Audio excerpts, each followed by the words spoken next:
Yes, hello students. Previous lecture में we were in previous lecture we were talking about the discovery of proton और हमने उसमें क्या लिखा था, it was discovered by the Goldstein and Gold discovered a new type of the rays in cathode rays experiment और हमने उसका diagram setup किया था और आपको बताया था कि इसमें क्या यूज़ करना, हमें परफोरेटेड कैथोड यूज़ किया उसने, ठीक है। तो वही हम यहाँ पर यूज़ लिख देते हैं, लैंग्वेज लिख देते हैं, ठीक है। ही यूज्ड a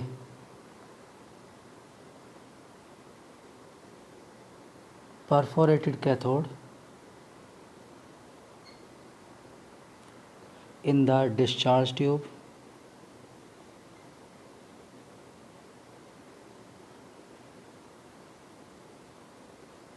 ठीक है, ये डिस्चार्ज ट्यूब है।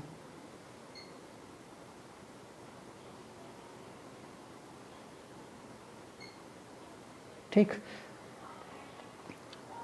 On passing electrical discharge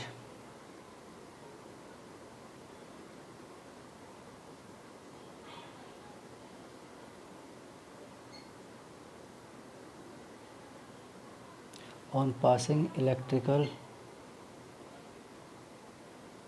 discharge means high voltage, ठीक है। हाई वोल्टेज 10,000 वोल्टेज लिखा होता है बुक्स में, अगर आप देखेंगे तो एनसीईआरटी वगैरह में या बुक्स में लिखा होगा 10,000 वोल्टेज, ठीक है। तो ऑन पासिंग इलेक्ट्रिकल डिस्चार्ज, ठीक है, at discharge at low pressure,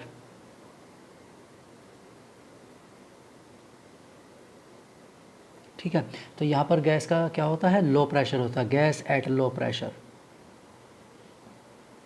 gas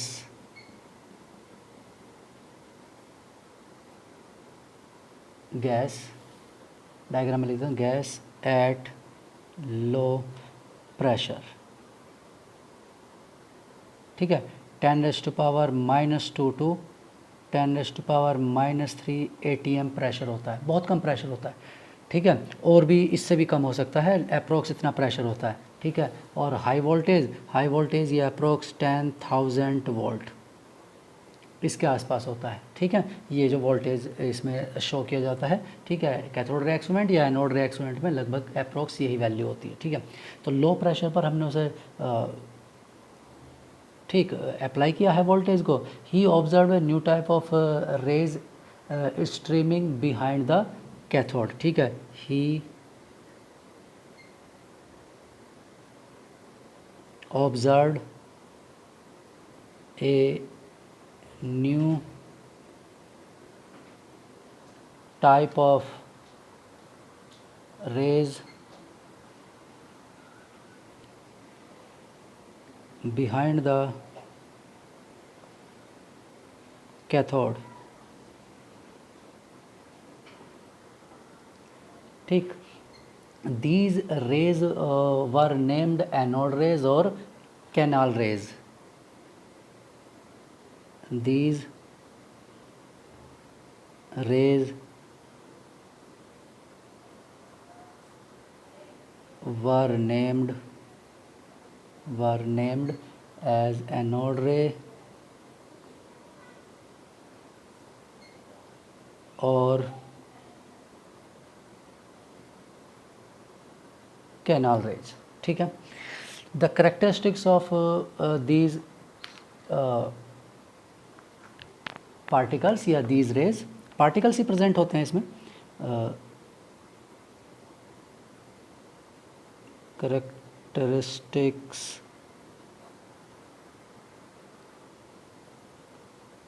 off these raise, ठीक है। इनके क्या करेक्टरिस्टिक्स होते हैं, उसी टाइप के जैसे कि हमने किसके लिए लिखा था, कैथोड रेज के लिए लिखा था, उसी तरह से anode rays travel in straight line,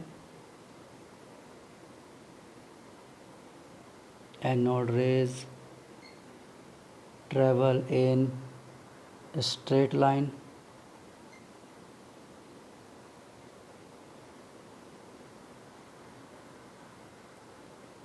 ठीक है। स्ट्रेट लाइन में मूव करेंगे जैसे कि क्या होता है, कैथोड रेज मूव करती हैं, ठीक है।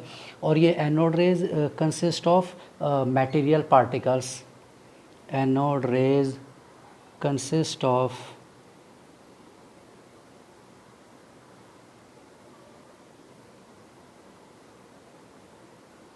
मटेरियल पार्टिकल्स, ठीक है, इसमें मटेरियल पार्टिकल्स होते हैं। और ये इनका जो चार्ज होता है मटेरियल पार्टिकल का चार्ज क्या होता है, इन मटेरियल पार्टिकल का charge opposite to that of electrons, ठीक है। Anode rays deflected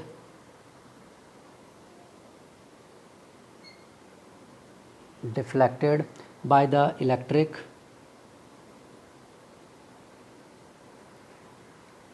field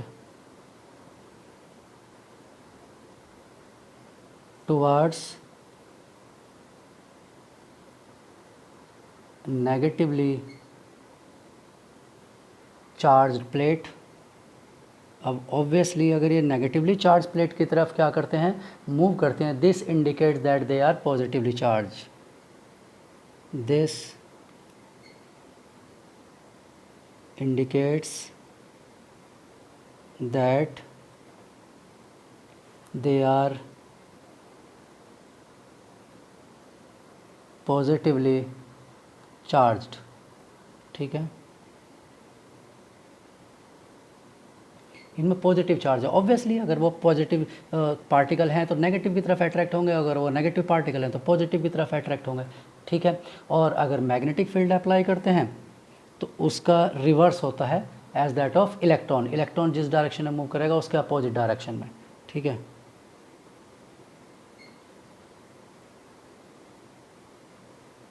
when a magnetic field is applied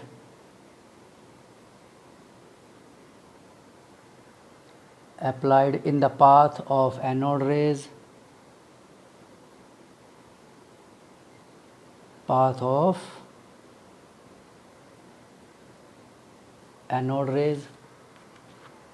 they get deflected towards the direction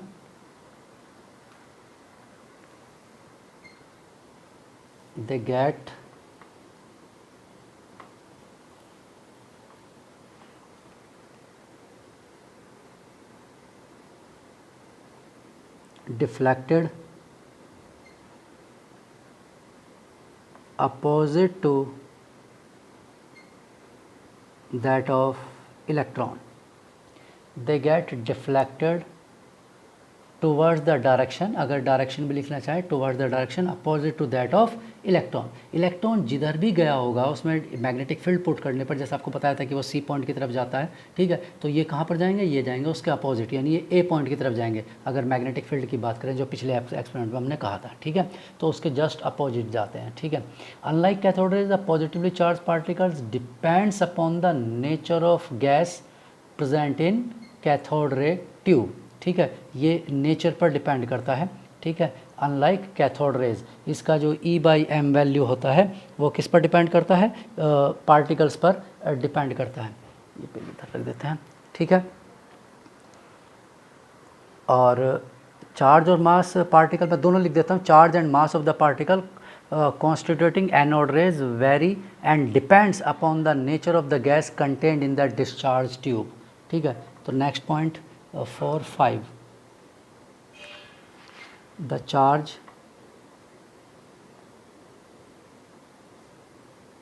and mass, दोनों ही चार्ज भी और मास भी। इलेक्ट्रॉन में ऐसा नहीं है, इलेक्ट्रॉन का चार्ज और इलेक्ट्रॉन का मास क्या रहता है, इंडिपेंडेंट लिखवाया हुआ है। E/m ratio is independent to the charge and वो independent to the gas content और वोल्टेज सप्लाई उस पर डिपेंड नहीं करता है। Charge and mass of the particle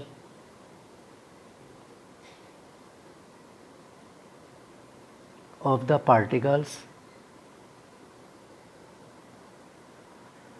constituting anode rays or canal rays vary and depend upon the nature of gas contained in the discharge tube,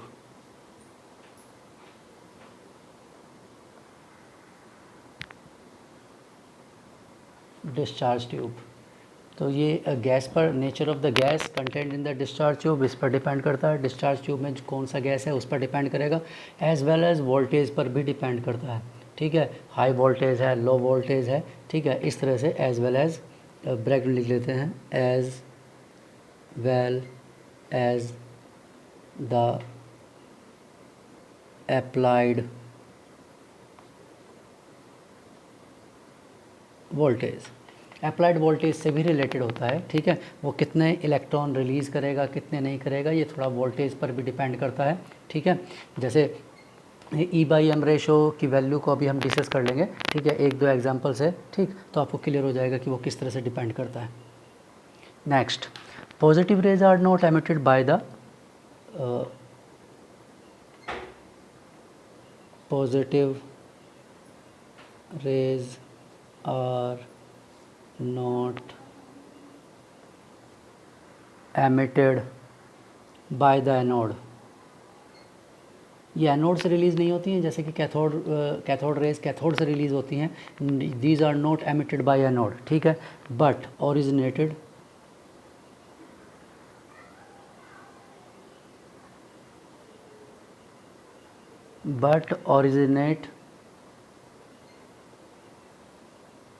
between the electrodes,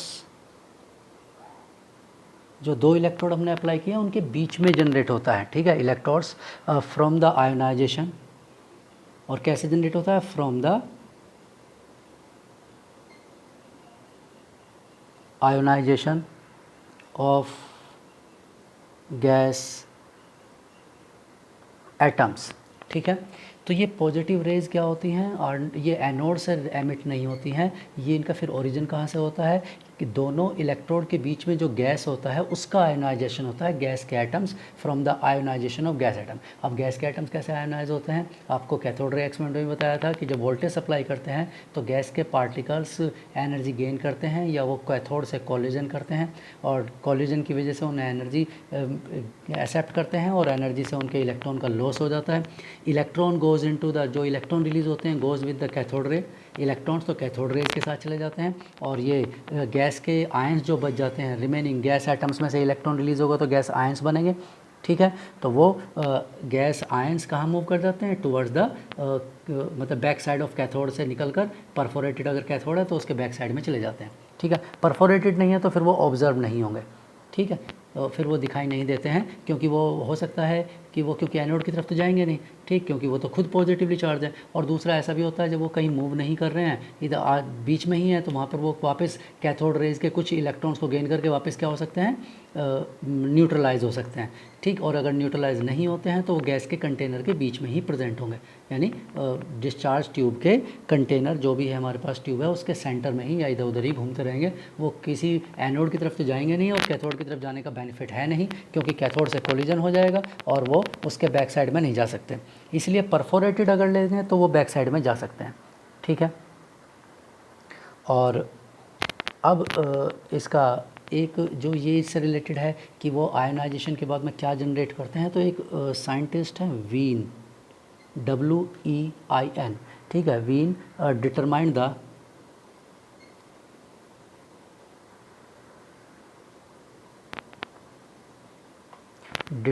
the value of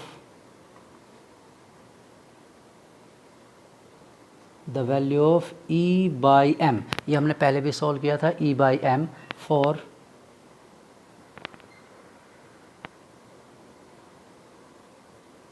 positive particles. E/M value for positive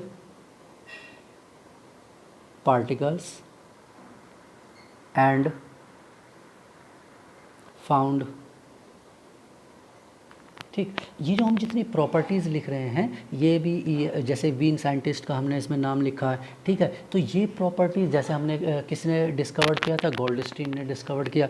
अब ये जो characteristics of these raise हैं तो ये Goldstein ने नहीं बताए थे, characteristics was explained by the J. Thomson, explained by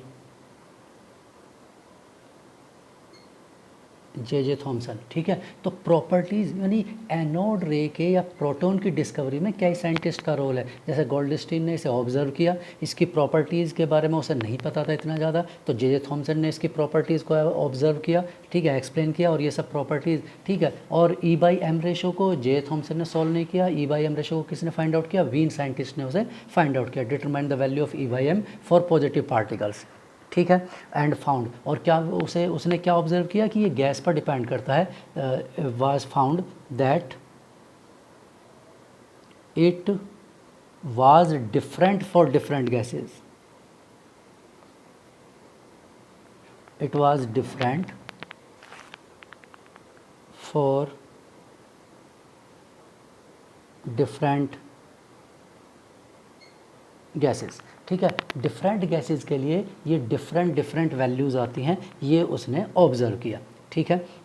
when the hydrogen, अब उसने एक एक्सपेरिमेंट किया, ठीक है, हाइड्रोजन के साथ में, ये ऑब्ज़र्व किया। When hydrogen H2 gas was taken in the discharge tube,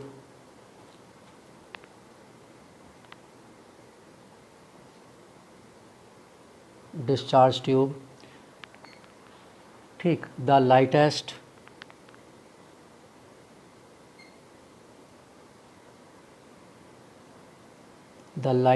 positively charged particle, positively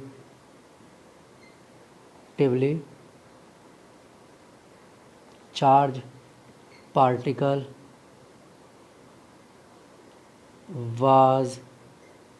was found or discovered, ठीक। जब उसने हाइड्रोजन गैस लिया, जैसे हीलियम भी ले सकते हैं इसमें, नियॉन भी ले सकते हैं, O2 भी ले सकते हैं, कोई भी ले सकते हैं गैस, ठीक है। लेकिन जब उसने हाइड्रोजन गैस को इसमें ऑब्जर्व किया कि डिस्चार्ज ट्यूब में हाइड्रोजन गैस है, तो लाइटेस्ट पॉजिटिवली चार्ज पार्टिकल हमें मिला।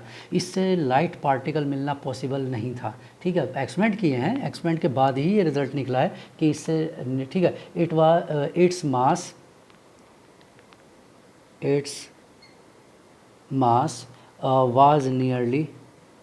was nearly the same as that of H atom, मतलब एग्जैक्ट इक्वल नहीं था, उससे नियरली सेम था, मतलब थोड़ा सा लेस है, ठीक है। And carried a positive charge, एंड carried a positive charge exactly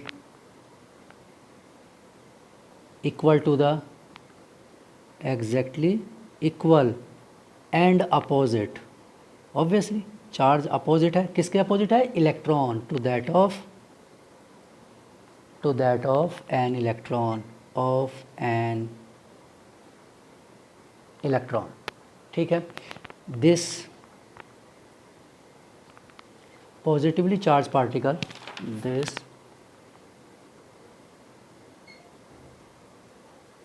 positively charged particle was named proton, ठीक है, इसका नाम प्रोटॉन लिखा गया। तो इस सभी को प्रोटॉन नहीं कहते हैं। जैसे ऑक्सीजन गैस लेंगे तो उसमें जो रिलीज़ होगा, क्या वो प्रोटॉन? नहीं, वो प्रोटॉन नहीं होगा, वो ऑक्सीजन का आयन होगा। नाइट्रोजन गैस रखेंगे तो क्या प्रोटॉन बनेगा? नहीं, प्रोटॉन नहीं। तो प्रोटॉन किसे कहा गया? Lightest particle, positively charge particle को कहा गया लाइटेस्ट को, ठीक है। और लाइटेस्ट कौन होगा? जब हम हाइड्रोजन गैस को रखेंगे। अगर हीलियम गैस रखते हैं, in case of helium gas, तो प्रोटॉन रिलीज़ नहीं होता है, अल्फा पार्टिकल रिलीज़ होता है, ठीक है। यानी कि हाइड्रोजन जब H2 गैस रखते हैं तो हमें क्या मिलता है? हमें मिलता है H पॉजिटिव, इसे कहते हैं प्रोटॉन, ठीक है। और जब हम हीलियम गैस रखेंगे तो हीलियम गैस रखने से हमें H पॉजिटिव नहीं मिलेगा, हमें मिलेगा He2 पॉजिटिव, इसे कहते हैं अल्फा पार्टिकल,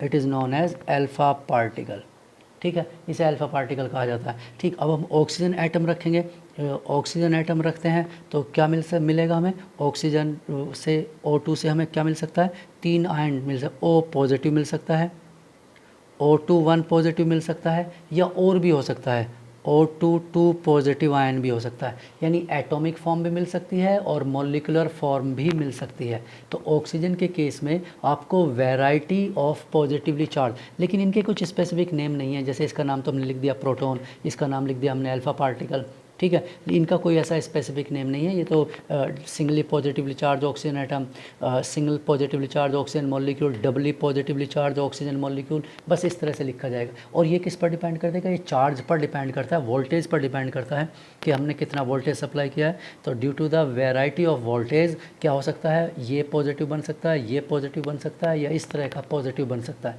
तो इस तरह से अलग अलग गैसेस को पुट करने से या as taken in discharge tube, तो उस केस में क्या होगा, लो प्रेशर पर अगर आप डिफरेंट गैसेस रखेंगे तो हर बार E/m वैल्यू डिफरेंट आएगी, ठीक है। तो सबका E/m डिफरेंट होगा। जैसे इसका E/m की बात करते हैं तो इसका E/m क्या होगा, इस पर एक चार्ज है और चार्ज कितना है, पॉजिट्रॉन किसके इक्वल है, इलेक्ट्रॉन के इक्वल है, but opposite, into 10⁻⁻19 coulomb divided by, और इसका मास कितना है, एक हाइड्रोजन का मास कितना होता है, हाइड्रोजन का मास होता है 1.67, यानी उसमें प्रोटॉन ही होता है, इंटू 10⁻⁻24 ग्राम। और अगर केजी में बात करें तो केजी में लिख सकते हैं 27 kg, ठीक है, इस तरह से। अब अगर हम अल्फा पार्टिकल के E/m की बात करें तो इसका E/m क्या होगा, अल्फा पार्टिकल का E/m, इसमें दो चार्ज है मतलब 2 इंटू प्लस 1.602 इंटू 10⁻⁻19 कूलम, ठीक है। वैसे साइन का कोई रोल नहीं है क्योंकि वो तो ऑब्वियसली पॉजिटिव की ही बात कर रहे हैं, पॉजिटिव दिख रहा है, और डिवाइड बाय, अब हीलियम में कितना, helium has 2 proton and 2 neutrons, helium has 2 proton and 2 neutron, helium होता है 2He4, हाइड्रोजन होता है 1H1, ठीक है, और ऑक्सीजन होता है 816, ठीक। तो इस तरह से, तो यहाँ पर इसके पास 2 प्रोटॉन है और 2 ही न्यूट्रॉन है, और न्यूट्रॉन का और प्रोटॉन का मास ऑलमोस्ट सेम होता है, ठीक है। तो मैं लिख देता हूँ 4 इंटू 1.67 इंटू 10⁻⁻27 kg। तो आप कंपेयर कर सकते हैं कि दोनों में से किसका E/m क्या सेम आने वाला, नहीं, ये इतनी वैल्यू है तो ये 2 डिवाइड बाय 4 यानी कि 1/2, इससे ये हाफ वैल्यू आएगी, इसका E/m उसके E/m से क्या होगा, हाफ होगा, कम होगा, क्योंकि डिवाइड बाय 2 एक्स्ट्रा है इसमें, ठीक है। तो ये ऐसा हमने 4 क्यों लिखा है, we assume that mass of proton approx equal to mass of neutron, proton और न्यूट्रॉन का मास ऑलमोस्ट हमने क्या मान लिया है, इक्वल मान लिया है, ऐसा हमने इसलिए कर दिया, ठीक है, क्योंकि हमें कैलकुलेशन इतना ज़्यादा डेसिमल के पॉइंट्स कई पॉइंट तक नहीं चाहिए, मैंने आपको बताया भी था मास दोनों का ऑलमोस्ट सेम होता है। अब अगर हम इसे सॉल्व करना चाहें, ऑक्सीजन का E/m सॉल्व करना चाहें, इसका E/m, तो E/m की वैल्यू क्या लिखेंगे, इसमें एक ही चार्ज है, तो 1.602 इंटू 10⁻⁻19 कूलम डिवाइडेड बाय, अब इसका मास तो बहुत ज़्यादा होगा, इसमें तो 8 प्रोटॉन्स हैं और 8 क्या हैं, न्यूट्रॉन्स हैं, तो यानी कि 8 + 8 16, यानी 16 इंटू 1.67 इंटू 10⁻⁻27 kg। तो इसकी वैल्यू तो इन सब की वैल्यू से क्या हो जाएगी, और भी कम हो जाएगी, ठीक है, क्लियर। इसका मतलब है कि E/m रेशो और सभी का वेरिएबल होता है, बस इलेक्ट्रॉन का E/m रेशो क्या रहता है, कांस्टेंट रहता है, बाकी सभी आयंस के केस में या किसी गैसियस आयन के या दूसरे पार्टिकल केस में क्या होगा, वेरिएबल होगा, डिफरेंट वैल्यूज़ आएंगी, ठीक है। तो ये होता है E/m जो कि नेचर ऑफ गैस पर और वोल्टेज पर डिपेंड करता है, ठीक। तो ये करेक्टर्स हैं किसके, multiple of fundamental, some of the positively charged particle carry a multiple of the fundamental unit मतलब जैसे यही और भी पॉइंट्स हैं, बस वो सब इन्हीं पॉइंट्स में ही इंक्लूड हो जाएंगे जो हमने लिखा है। कुछ बुक्स में अलग अलग पॉइंट्स लिखे होते हैं, जैसे यहाँ पर मैंने कहा ना मल्टीपल यूनिट ऑफ इलेक्ट्रॉन, जैसे ये एक इलेक्ट्रॉन के इक्वल है और ये किसके इक्वल है, 2 इलेक्ट्रॉन्स के इक्वल है। ये 1 इलेक्ट्रॉन के इक्वल है, ये 1 इलेक्ट्रॉन के इक्वल है, लेकिन ये किसका है, 2 इलेक्ट्रॉन के इक्वल है, क्योंकि 2 इलेक्ट्रॉन पर क्या होगा, 2 नेगेटिव चार्ज होगा, और यहाँ पर क्या है, 2 पॉजिटिव। तो यही होता है, some positively charge particles carry a multiple units, multiple charge हो सकते हैं। जैसे इस पर सिंगल चार्ज है, सिंगल चार्ज है, सिंगल चार्ज है, लेकिन यहाँ मल्टीपल है, और इनसे ज़्यादा भी हो सकते हैं, मोर देन 2 पॉजिटिव चार्ज भी हो सकता है, 3 पॉजिटिव, 4 पॉजिटिव, ठीक है। इस तरह से मल्टीपल चार्जेस भी प्रेजेंट हो सकते हैं। क्लियर। तो और इन सब से प्रूव होता है कि ये फंडामेंटल पॉजिटिवली चार्ज पार्टिकल यानी प्रोटॉन एक फंडामेंटल यूनिट है। From the above observation, proton is a fundamental particle of atom carrying 1 unit positive charge having mass nearly equal to the mass of atom hydrogen. ठीक है, वही जो ऊपर language लिखा हुआ है। क्यों, क्योंकि हाइड्रोजन सबसे लाइटेस्ट है, इससे लाइट कुछ नहीं है, और हाइड्रोजन में कि क्या ऑब्जर्व करते हैं कि इसमें न्यूट्रॉन नहीं है, इसका क्योंकि इसका मास लगभग प्रोटॉन के मास के इक्वल होता है। ठीक, तो इससे प्रूव होता है कि प्रोटॉन अगर इसमें प्रेजेंट है हाइड्रोजन में, तो वो बाकी सब पार्टिकल्स में भी उसी का मल्टीपल प्रेजेंट होगा। जैसे हीलियम के लिए सॉल्व करते हैं तो इसमें इसका हाफ आंसर आने का मतलब है कि इसमें क्या प्रेजेंट है, 2 प्रोटॉन प्रेजेंट है, 2 प्रोटॉन, उसमें 1 है, इसमें 2 हैं। इस तरह से एक्सपेरिमेंट करके ये सॉल्व किया गया कि इट इज़ फंडामेंटल पार्टिकल। ठीक, तो यह है प्रोटॉन के बारे में। अब इसके बाद प्रोटॉन के बारे में बात करने के बाद में क्या आता है, डिस्कवरी ऑफ न्यूट्रॉन।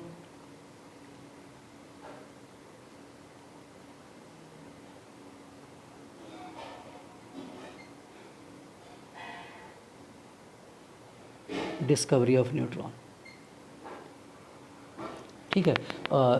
ये डिस्कवरी ऑफ न्यूट्रॉन थोड़ा सा इंटरेस्टिंग है। ये जो आप प्रोटॉन की डिस्कवरी या इलेक्ट्रॉन की डिस्कवरी के बारे में डिस्कशन कर रहे थे, हम बात कर रहे थे, दीज आर ऑलमोस्ट 1850, 1880, 1890, यानी बिफोर 19th सेंचुरी, ये before 20th century, 19th century में ही ये सब डिस्कवर हो गया था। यानी 1886, 1870 इसी टाइम पर अप्रॉक्स ये सब सॉल्व कर लिया गया कि प्रोटॉन है, इलेक्ट्रॉन है, ये सब डिस्कवरीज 19th सेंचुरी में, 20th से पहले।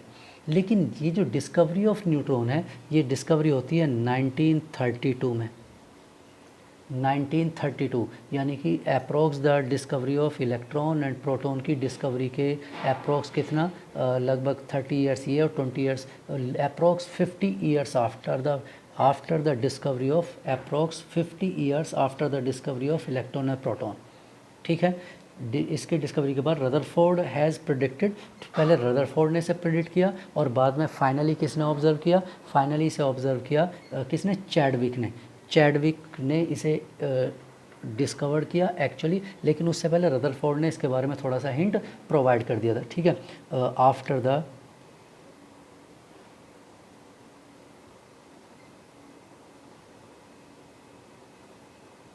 discovery of electron and proton, Rutherford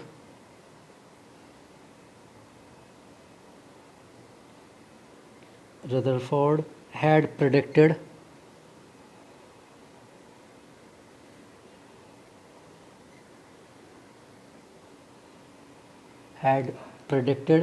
the existence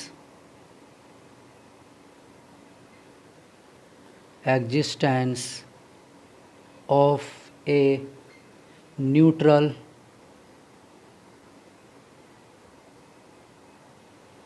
fundamental particle।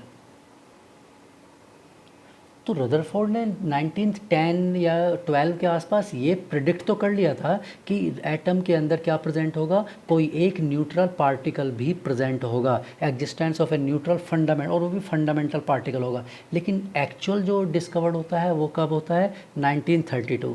In 1932 Chadwick ने इसे क्या किया था, डिस्कवर्ड किया था, चैडविक। ठीक, तो रदरफोर्ड ने प्रेडिक्ट किया कि है, और 1932 में चैडविक ने क्या किया, एक्सपेरिमेंट किया, और उस एक्सपेरिमेंट से ये प्रूव हुआ कि हाँ न्यूट्रॉन प्रेजेंट होता है। एक्सपेरिमेंट क्या था, इन 1932 चैडविक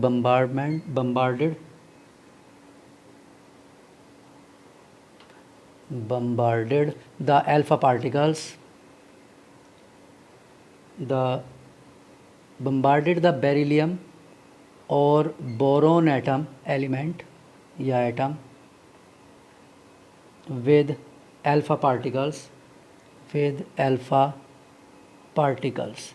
अभी मैंने आपको बताया कि अल्फा पार्टिकल्स क्या होते हैं। अल्फा पार्टिकल्स क्या होते हैं? Helium 2 positive particles, helium 2 positive doubly positive helium particles known as alpha particle. यानी हीलियम से 2 इलेक्ट्रॉन का लॉस करा देते हैं, दोनों इलेक्ट्रॉन का लॉस होने के बाद जो बचता है remaining, it is known as alpha particle. तो उन अल्फा पार्टिकल का किस पर बम्बारमेंट कराया? बेरिलियम या बोरोन पर बम्बारमेंट कराया। ठीक है। And noticed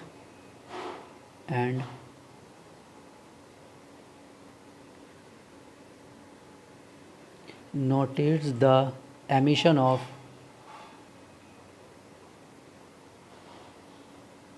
of a radiation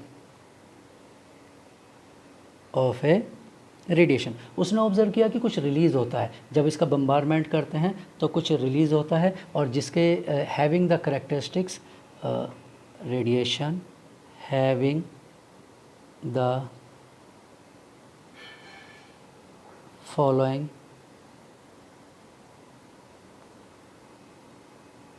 characteristics. क्या क्या करेक्टरिस्टिक्स थे उसके?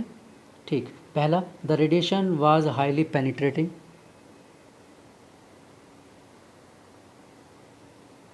the radiation was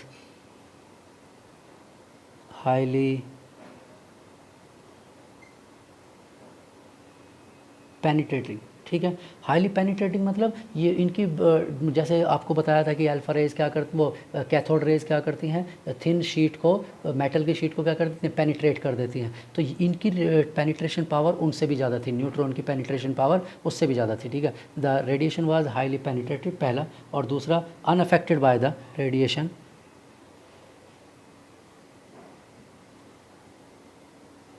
the radiation was unaffected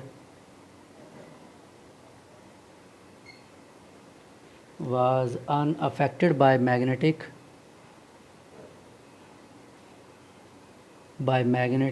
and electric field. ठीक है। मतलब कोई इफेक्ट ही नहीं पड़ता था इलेक्ट्रिक फील्ड का या मैग्नेटिक फील्ड पर, जैसे इलेक्ट्रॉन पर या प्रोटॉन पर इफेक्ट पड़ता है, इस पर कोई इफेक्ट नहीं होता। एंड इलेक्ट्रिक फील्ड, ठीक, which shows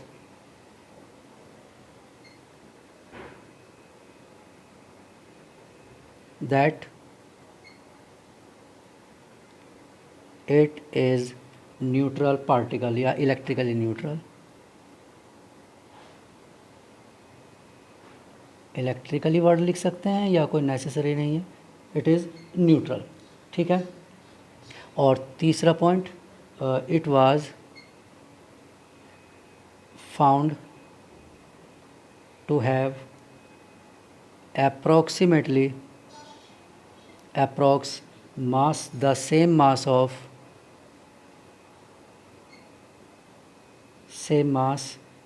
as the proton, कि इसका मास प्रोटॉन के मास के लगभग क्या है? सेम है। ठीक है। ये तो इसे and the it was the name neutron was given to this sub atomic particle and